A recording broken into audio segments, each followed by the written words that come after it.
Saturday's got 10 games on. We're going to take a look at them. We're going to look at streaming options, and Michael Bolton is going to sit back and watch. Thanks, Josh. It's Michael Bolton here, and it's time for another episode of the Locked On Fantasy Basketball Podcast. Let's get to it. Let's get to it, indeed. You are Locked On Fantasy, your daily NBA fantasy podcast. Part of the Locked On Podcast Network, your team every day. Hello and welcome to the Locked On Fantasy Basketball Podcast, brought to you by Basketball Monster. My name is Josh Lloyd, and I'm actually a doctor and randomly a model. I actually volunteer with weird, sick animals.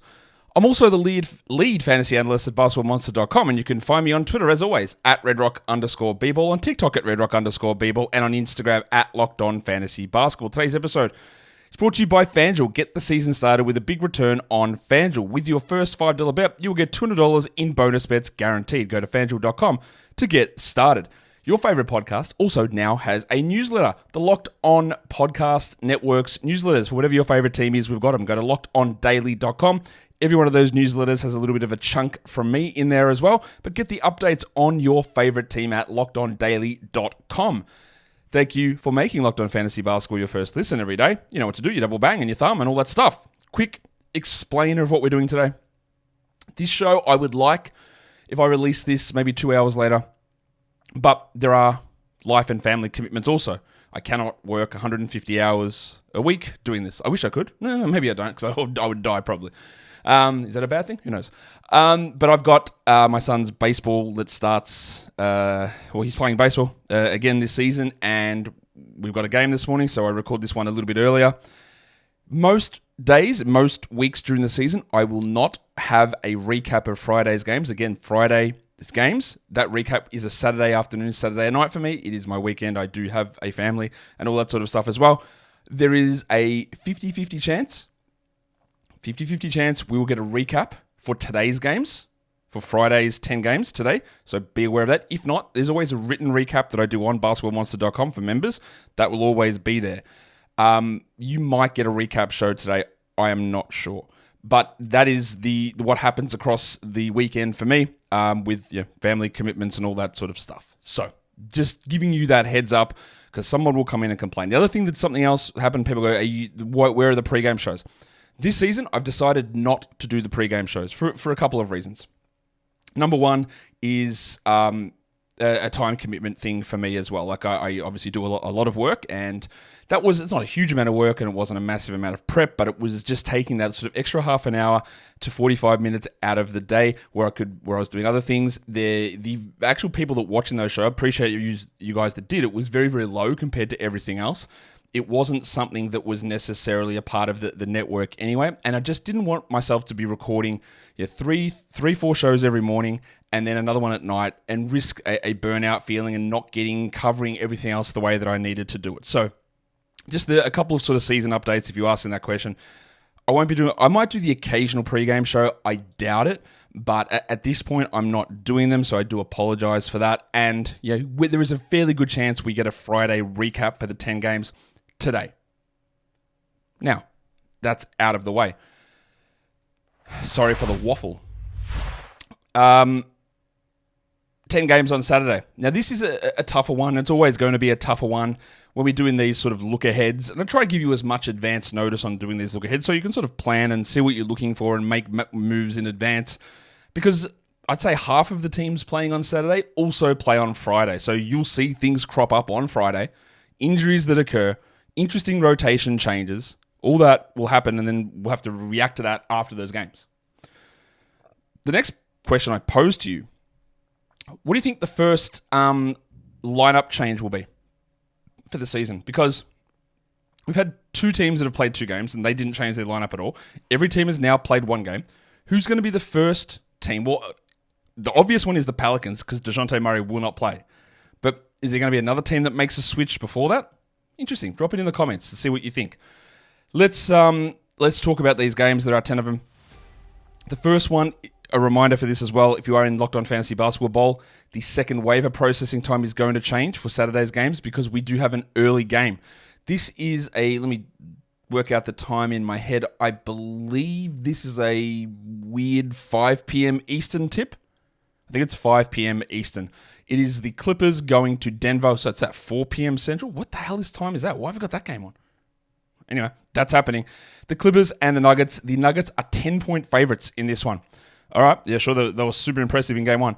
10-point favorites in this game. And the schedule part of the show that I've got down here on the video, that's next week's schedule. Because there's only one team that goes Saturday, Sunday, that's OKC. So I've just put out what they're doing next week.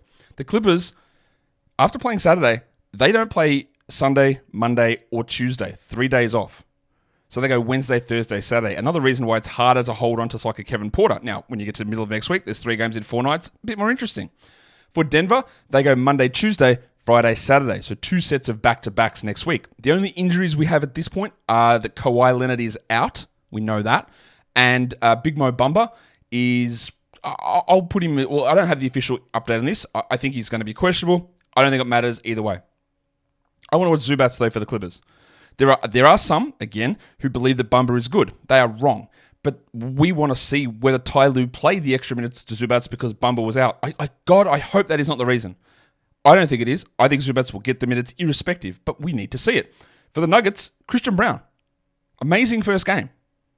Incredibly unrealistic to expect him to take more shots than Murray, Gordon, and Jokic. To be second on the team in usage. It's impossible to believe that. As well as 2 steals and 2 blocks. Let's see what it looks like in game 2. In terms of streams, Derek Jones Jr., maybe. He was pretty good. Like, that was enough to look at in 14-team leagues, Derek Jones, I thought, in that first game. And then, of course, not as many people have jumped on the Christian Braun bandwagon in Denver. I thought more people will have added him. They haven't. That's interesting. I don't love him as a must-roster player at all. But considering you can add him for Saturday, and then they go Monday, Tuesday, that's a bit interesting. 3 games, 4 nights. That's an interesting stream. We're trying to take advantage of that, understanding that he won't do what he did opening night. Game 2, back to normal timings on these games. Cleveland, Washington. The Cavs are 9.5-point favorites here, even though they have not played their Friday game. They're on a back-to-back, Cleveland. In terms of the schedule, Cleveland also goes Monday, Wednesday, Friday, Saturday next week, while the Wizards play Monday, Wednesday, Saturday. Who is out? Max Strus is out. Amani Bates is out. Malcolm Brogdon is out. And Bub Carrington had a fall and hurt his ankle after a surprise start from him in game 1. I think he's probably closer to doubtful. Although, no, that's not true, actually. I thought he was going to be doubtful, but he did practice, and he's officially questionable, Bub. So, there you go. On the Wizards side of things, I want to see Alex Sarr. He played 21 minutes against the Celtics only, and he started at center. Will he be a 20-minute starter? That seems insane. So we need to see what his role is. Is it continuing to be at center and what the minutes are? He is a very clear hold to me. In terms of the streams in Cleveland, again, if Karis LeVert is there, that is what we do. Otherwise, we move to Dean Wade as a streamer. And then in Washington, Bilal Coulibaly is someone I would stream over Bub Carrington. Bub Carrington, a rookie, point guard, not a top 3 pick, who's not going to be playing point guard, who's going to be inefficient and is also injured. That is not a 12-team league guy. It just is so unlikely to be a 12-team league guy. I will often take chances on rookie point guards. And they're rookie point guards who start and play big usage and you wait for stuff to develop. That is not the case here for Bub. That is why and I love Bub as a player. But that is the case why that's different to me for Keontae George last season, different to Scoot Henderson last season, different to Trae Young in years past. Because Bub is not being tasked with running an offense. Bub is not being tasked with having a lot of shots.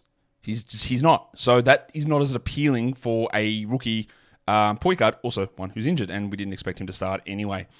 The next game we take a look at, we've got Miami and Charlotte. In this game, and welcome to all of the new watchers this season. I can always tell when there are new people watching, A, because the numbers go up, which is awesome, but also when they go, hey, you might want to change that abbreviation for Charlotte. Like, CLTs, it might mean something else. You might want to change it. Yeah. That's the gag. That's the joke. As soon as Charlotte put CLT across the front of their uniforms, you know I'm not changing that. If they're going to use that abbreviation, so am I. So welcome to the show for the first time. Miami, Charlotte. Charlotte's on a back-to-back. Next week, both teams play 3. Miami goes Monday, Wednesday, Saturday, but Charlotte, after playing the back-to-back Friday, Saturday this week, they don't play till Wednesday. Then they go Wednesday, Friday, Saturday. So a big gap there. So when we're trying to look at what we do with a Trae Man, while it's really good now, do you want to hold a Trae Man, a guy like that who's going to not play for 3 days? Tough. But on the positive, which I'll get to in a sec here, there's some injuries to maybe open some stuff up. In Miami, Kevin Love is out again. Khalil Ware is out. Josh Richardson is questionable. Brandon Miller is out. He's out for about a week. What a terrible start if you drafted him. Now, I had some skepticism about Miller this season, about his overall fantasy game, but I didn't expect him to play 10 minutes and then be out for a week. With him out, I'm going to guess that Cody Martin starts, and then we see what happens with Josh Green. It means a lot more for Trey Mann. So that is the benefit there. And while he is out, you probably do hold. The risk is going to be that 3-day absence where nothing is going on. And sometimes it makes more sense to sacrifice maybe one big game from Mann on Wednesday just to get something extra in, understanding that Miller's not out for the year. Mark Williams is also, I'm going to say, unlikely to play. He's already ruled out on Friday. I'll put him doubtful for Saturday. Of course I will. Josh Green and Tijan Salant are both questionable without updated statuses for Friday, so we'll see. So there's a lot of injury concerns there with Charlotte. From what we're watching for in Miami, well, it has to be James Butler because he was terrible. He was actually embarrassingly bad. Bam Adebayo wasn't far behind, but he was bad Butler. I don't think that Jimmy Butler is that bad, obviously, so we want to see how he responds. Little Chungus Nikola Jovic was pretty good for Miami. That whole game was a little bit weird in terms of a blowout, so I'm happy to stream Jovic, and especially in a 14-team up, but I want to see sort of how they distribute these minutes. And then for Charlotte, Trey Mann has been added basically everywhere. Cody Martin is going to be the next guy I look to stream. There are a lot of minutes going to be available there for him. Nick Richards could be the guy, but he's just not that interesting. But you could go with either of those players in that position. Today's episode is brought to you by PrizePicks. PrizePicks is the best place to get real money sports action. With over 10 million members and billions of dollars in awarded winnings, PrizePicks has made daily fantasy sports accessible for all. You just pick more or less on at least 2 players, and you get a shot to win up to 100 times your cash. Run your game all season long on PrizePicks. You can play PrizePicks alongside people like Drewski, Joe Budden, and MMA champ Sugar Sean O'Malley. Well, find those guys in the community plays section under the promos tab of the app, and you can view the entries from some of the biggest names in the PrizePicks community each week. PrizePicks also puts its members first, so when you get a win, your withdrawals are so fast, safe, and secure when you get them to hit. In under 15 minutes, you can get that money out and into your account. So download the app today and use the code LOCKEDONNBA for $50 instantly after you play your first $5 lineup. Download the app today, use the code LOCKEDONNBA and get $50 instantly when you play that first $5 lineup. PrizePicks, run your game. Let's go back in now and take a look at what else we're looking at, what else is on my radar for the games on Saturday. Boston and Detroit. This is another... Well, the first game against the Knicks shouldn't have been easy, but it was. Then they played the Wizards, the Celtics, and now they take on the Pistons, who were much better. I don't know why I said were twice there. Were much better in the opening game. The Celtics are minus 13.5 here. This is going to be a very common theme with them and blowouts, and it's going to lead to resting all the way down the stretch of this season. I am sure of it. The schedule-wise, we look at Boston go Monday, Wednesday, Friday, Saturday next week. So there's your first Boston Al Horford back-to-back at the end of week 2. And Detroit go Monday, Wednesday, Friday, Sunday, the perfectly spaced schedule. For injuries, we know Porzingis is out. Slaman Sammy Hauser is questionable. He missed the last game. I say he's questionable here. And the way they replaced him was with Nemesh Keita, the Pastel Donata. So wasn't a like-for-like replacement at all. Asar Thompson is out Friday. There is no chance he plays on Saturday, so I'm just going to mark him as out. And Bobby Klintman is also out for the Pistons. On the Celtics side of things, people are already asking this question about whether Drew Holiday should be dropped. No, but also, he was drafted way too high. His first 2 games have been pedestrian. They're going to limit his minutes because they can, and this might be another one. So let's see how he looks, but do not drop him at this point. Streamers, Peyton Pritchard's played 25 and 27 minutes in the first 2 games, and anytime you can see a potential blowout on tap, 10-point spread, by the way, you can take a look at him. And then on the Pistons side, I think Tim Hardaway is going to start again. I expect he starts Friday. I expect he starts here. You might get 7 points on 7 shots. You might get 12 points on 5 shots. You might get 20 points on 9 shots. If you get points, you get threes, and you should maybe get some free throws. He's useful enough as a streamer without being anyone that we prioritize. The next game is the revenge game. Oklahoma City, Chicago, Billy Donovan, Alex Caruso, Josh Giddey, the ghost of Doug McDermott. It's all here. The Thunder are 9-point favorites in this game after that big win against Denver yesterday. The schedule, the Thunder, they play the Saturday, Sunday back-to-back, the only team, and then they're off until Wednesday, and then they go Wednesday, Friday, Saturday. Whereas the Bulls play 3 next week as well, but they don't play the weekend of next week. They go Monday, Wednesday, Friday. The Bulls have a game on Friday here, so this is the second game of a back-to-back for them. Hartenstein's going to be out. Pretty certain Kenrich Williams is going to be out. Not sure about Pig Williams, Jalen Williams, Big Williams. Not sure whether he's going to be available. Yes, and I do say Pig for Jalen Williams because, and again, welcome to the new listeners. Did he just call him Pig? Yes, because he went to Arkansas, and Arkansas's mascot is a pig, and the other Jalen Williams went to Santa Clara, and their mascot is a Bronco. So here's the Bronco instead of this J-Dub, J-Will, which doesn't differentiate them at all, by the way, because they could both use those nicknames interchangeably. Bronco, Pig. Yes, done. Lonzo Ball is sitting out Friday for the Bulls, so I expect that he plays his 15 minutes on Saturday. We have to watch Alex Caruso. He barely played. He was a plus 19, but he played 19 minutes. With him and Joe and Wiggins, and there's someone else that I'm missing on there, Wallace. That was very frustrating to see him play those few minutes. If we get another 20-minute Alex Caruso night, and you're in a points league, he is not a high upside points league player. You do not hold him in 10 or 12s. In categories, you probably do, but it's not a great sign. In terms of streams, Lou Dort got 11 more minutes than Caruso, which is almost a war crime, but it is what happened. So Dort, we look to stream, especially for the weekend back-to-back. And actually, on Caruso, hold for the back-to-back. That's it. And then Iodosumu is the Bulls stream guy that I'd look at there. They close with him over Patrick Williams with a 4-guard lineup.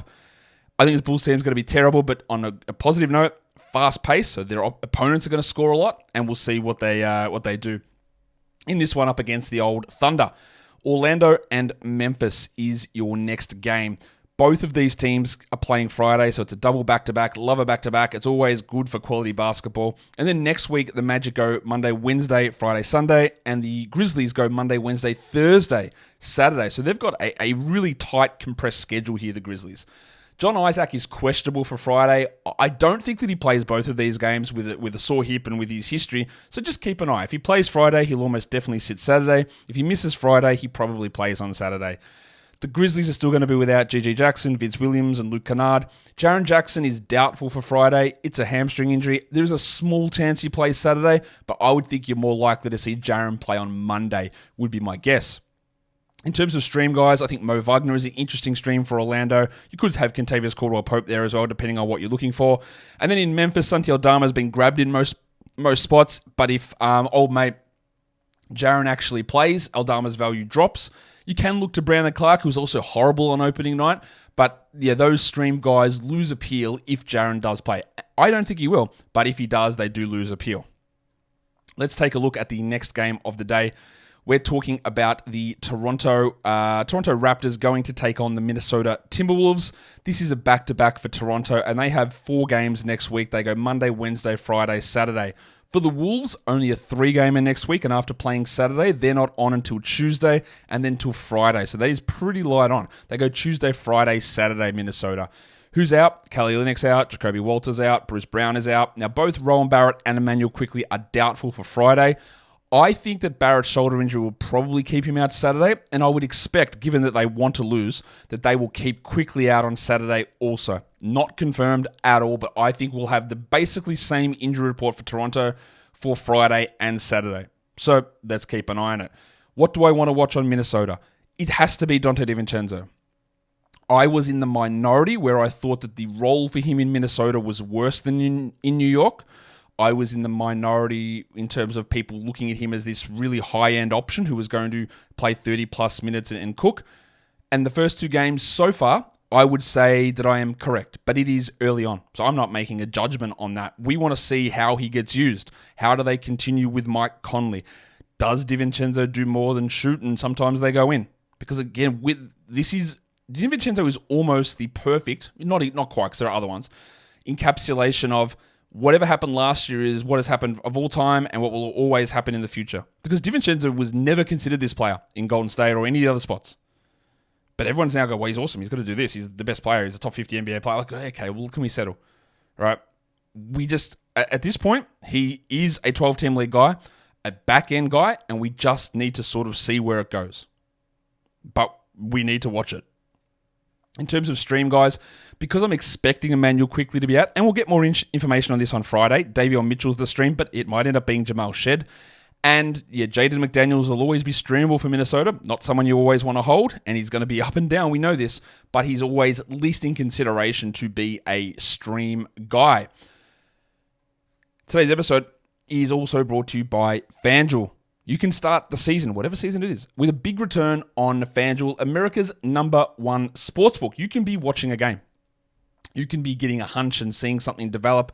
You might be watching the beginning of the World Series, Game 1, on today, and you might see a pitcher starting to struggle, and you go, oh, I'm going to take something on this, or, runs in the next innings, or whatever it is, right? You can do that over on FanDuel, but when you open the app to check out those bets, all the stats, all the live play-by-play, it's all in the one spot. You don't need the Joe Dumars double phone, the Paul Pierce double phone. You can see it all in that one spot just to be able to double-check your information, what your eyes are seeing, where you place that bet. And if you are a new customer over on FanDuel, you place your first $5 bet, you get $200 in bonus bets guaranteed.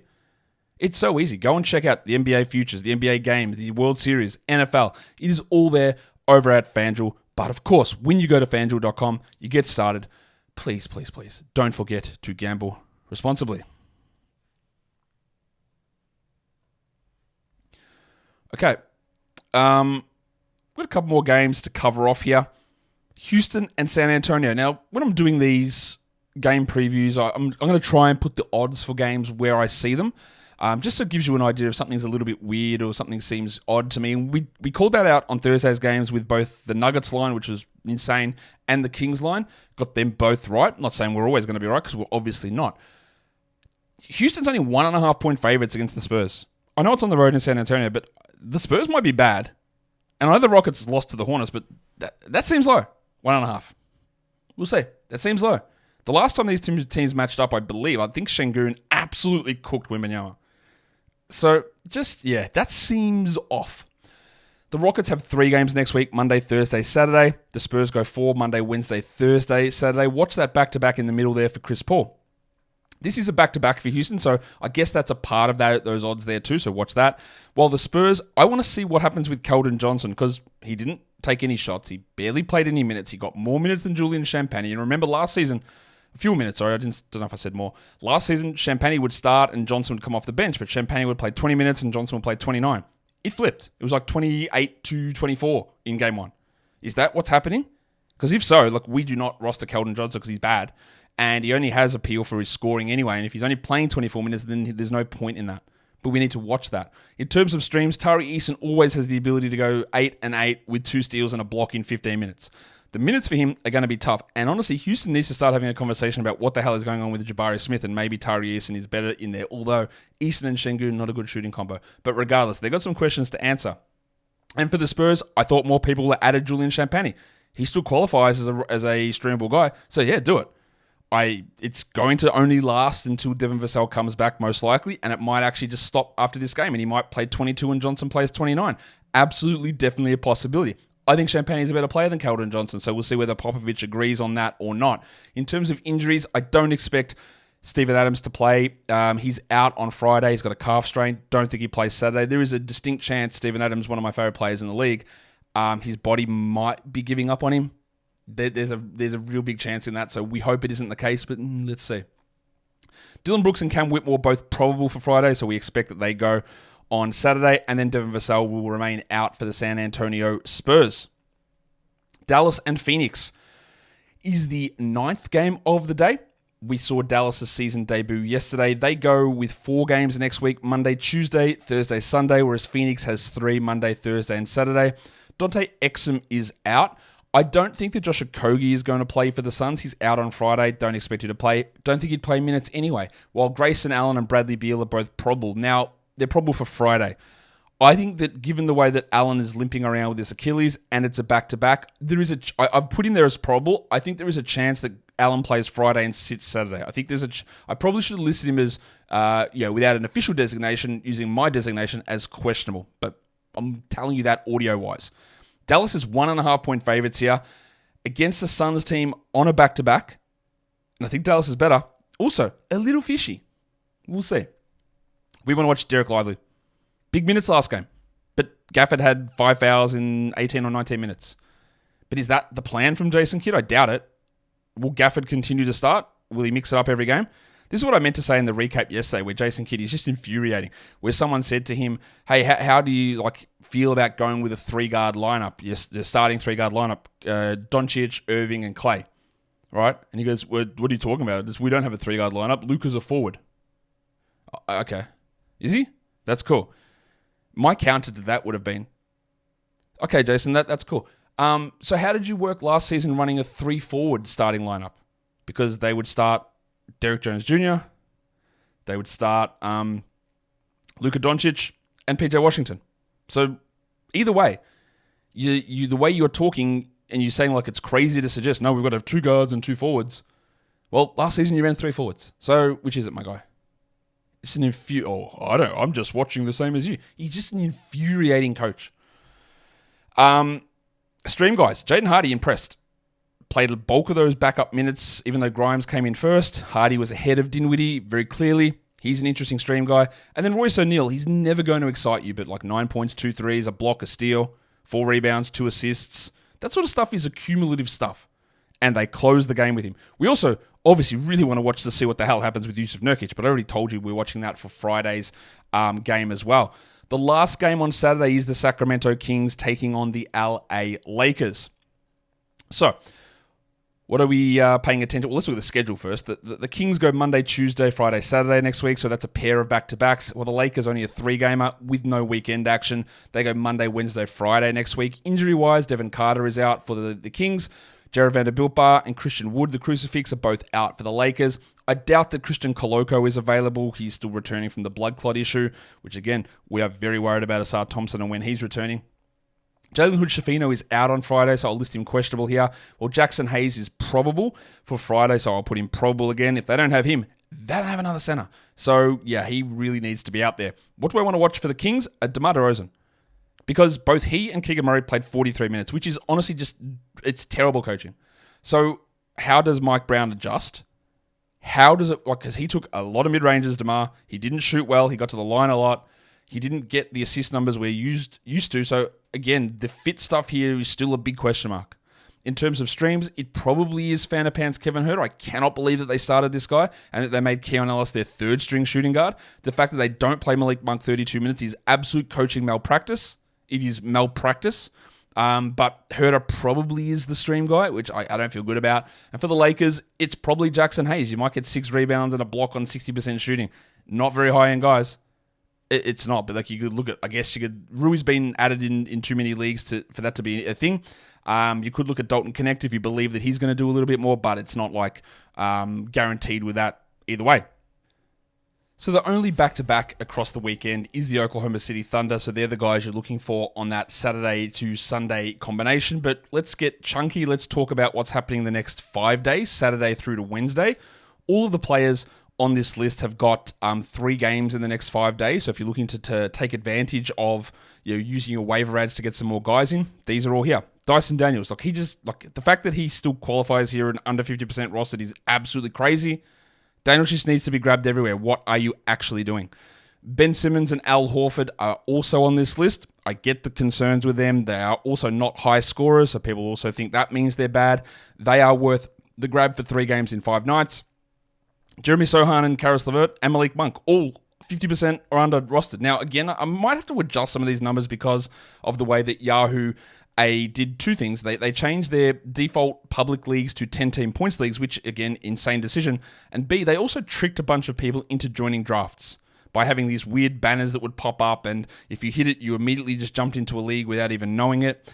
And that means there's going to be, much like ESPN, a bunch more dead and inactive leagues. So I think we might have to, over the next week or 2, make some adjustments to our roster percentages because there are going to be way more 10-team leagues, way more points leagues, and way more dead leagues, which, again, I've talked about this with Yahoo, the fact that they default you to a points league, but they tell you on that page that category leagues are more popular, but they are still doing nefarious things to push people to join more points leagues to make their numbers of points leagues look better.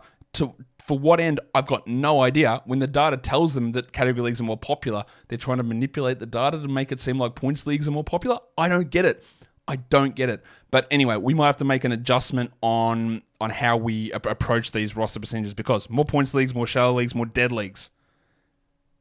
Speaking of dead, Yahoo dying platform. Sorry to those of you who are at Yahoo. Let's take a look now at streaming options. We'll start off with the streams of the day, then we'll move into our different sized leagues to be able to cover off all bases. For 10-team leagues, I don't like what Kentavious Caldwell-Pope usually brings. I'm not a big fan of him being a must-roster player, but for the one-game stream option on Saturday, he's worthwhile. He might get you 12 points, 2 threes, 2 steals. That's okay. He also might not. He might get you 4 points with 1 3 and nothing else. That's why I don't love him as a must-roster guy. But when we're looking at streaming options, sure, absolutely. 12-teamers, I go to Peyton Pritchard because it is against Detroit as well. I've got Julian Champagny as the 14-team guy because he's still not rostered in many spots, which is really surprising to me. So he's available there. Cody Martin for 16-teamers, won't score much, but he rebounds, he gets assists, he gets steals, and all those things do still count. For Yahoo Points, Jeremy Sohan's the guy that I'm really looking to stream in an ESPN. I believe Karis LeVert has a little bit of the edge over him. If I just give you this list, I think by now you know how this part of the show works. I'll explain it one more time. Whatever size league you're in category leagues, start with the top of the 10-team stream list and move your way down. And if any of these guys are available, you add them. 10-teamers, these guys should nearly all be available to you. Kentavious Caldwell-Pope, Peyton Pritchard, Julian Champagny, old bubbles. Russell Westbrook, yeah, he sucked in game 1, but he's still going to be worth streaming in.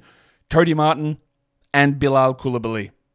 Martin, again, is not going to be a scoring option, but he just does enough little other things that, with especially the absence of Brandon Miller and maybe Josh Green. The other thing is, Martin might not play because it is a back-to-back with his knee. So we've got to watch that one as well. There's no official designation on that. For 12-teamers, I go to Io DeSumo. We look at Lou Dort, Christian Braun, Mo Wagner. I probably should have had those guys ahead of Cody Martin, to be honest. So that if you want to do that, that's cool. DeSumo, Dort, Brown, Mo Wagner, Brandon Clark, and the pencil, Harrison Barnes. Barnesy.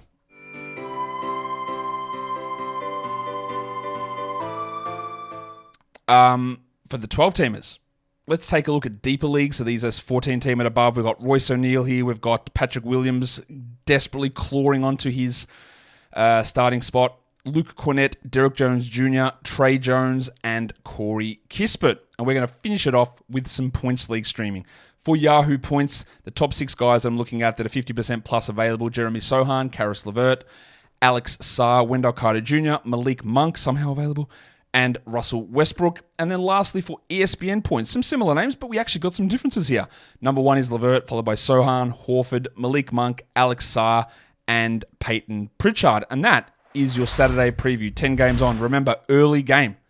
8 a.m. my time, 5 p.m. Eastern, 4 p.m. Central, 3 p.m. Mountain.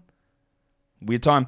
But it's happening. Clippers, Denver is that first game of the day, an early one. Don't forget to hit subscribe here, because if I do a recap show of Friday's games, well, you're going to need to know about it. And the way to do that is subscribing and following and thumbing and commenting. So be ready for that. Guys, we are done here. Thank you so much for listening, everyone. See ya.